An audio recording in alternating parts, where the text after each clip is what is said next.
মিরপুর নিবাসী মিসেস মিলি আক্তারের একমাত্র কন্যা মোসাম্মদ অর্পা আক্তারের সাথে 7,01,000 দেনমোহ ধার্য করিয়া পাত্র মোহাম্মদ অনিক চৌধুরীর সাথে বিবাহ করিতে রাজি থাকিলে বলেন মা কবুল কবুল বলেন বলেন কবুল মা। মেয়ে তো উ করতেছে, কবুল তো বলতেছে না। হ্যাঁ বলছে, কবুল বলা শেষ। আমি শুনি নাই, বলেন মা কবুল। আরে করছিস কেন, কবুল বল।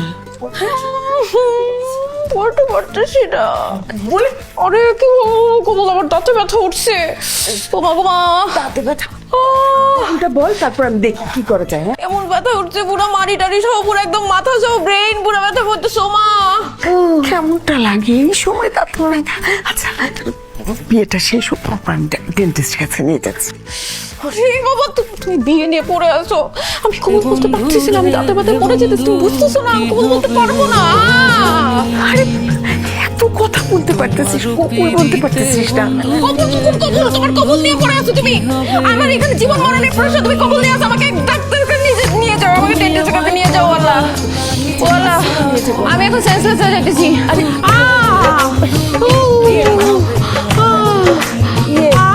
ওর তো শরীরটা খুব খারাপ, ডেন্টিস্ট আমার মনে হয় ওকে একটু ডেন্টিস্টের কাছে নিয়ে এক্ষুনি আমি চলে আসতেছি। হ্যাঁ চলো চলো ভাই সাহেব, আপনি একটু বসেন, হ্যাঁ আমি এক্ষুনি যাবো আর আসবো।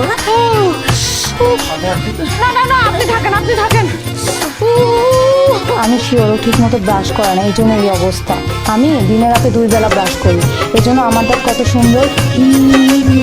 হ্যাঁ তোর চেয়ে আমার দাঁত বেশি সুন্দর। কি ট্রিটমেন্ট করলা তুমি? হ্যাঁ যে বিয়ের আসর থেকে মেয়েকে তুলে আনতে হলো। আচ্ছা আচ্ছা আমি দেখছি আন্টি। কোন দাঁতে ব্যথা বুঝতে উপরে উপরে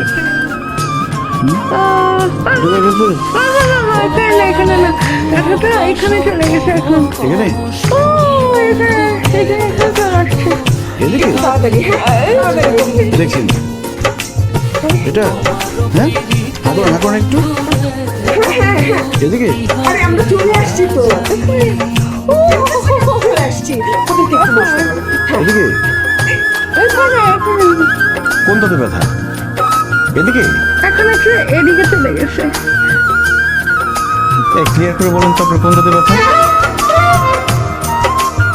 বিয়ের আসর থেকে আপনার কাছে চলে আসছি, কোথা ব্যথা বোঝেন না? বিয়ের আসর থেকে ছিলাম, ফোন করলাম ফোন তো ধরেননি।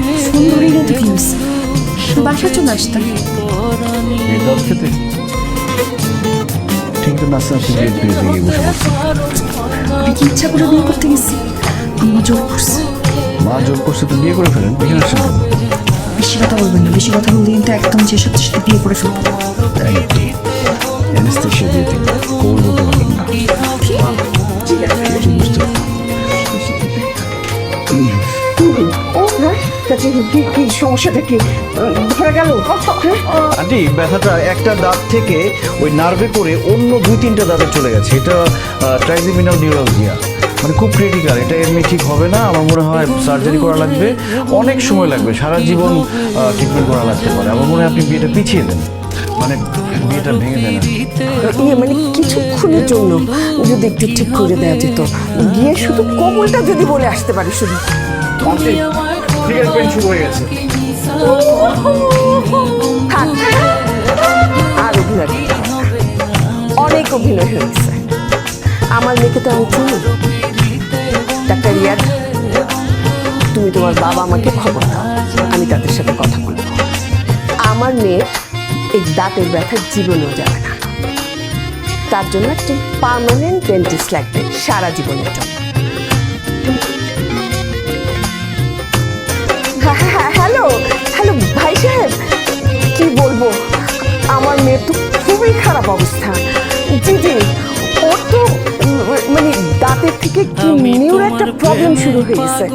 হ্যাঁ মানে আর বলেন না, ওর তো অপারেশন করতে হবে। এমন অপারেশন এটা একদিনে হবে না, অনেক দিন ধরে করতে হবে। হ্যাঁ জি জি, মানে আমার মেয়ের অবস্থা এতই খারাপ যে আমি মনে হয় আর মানে আমার মেয়েকে কবে ঠিক করতে পারবো, কি করবো না করবো আমি কিচ্ছু বুঝতে পারতেছি না ভাই। মানে আমার মনে হয় কি আপনারা আমার মেয়ের আশা বাদ দেন।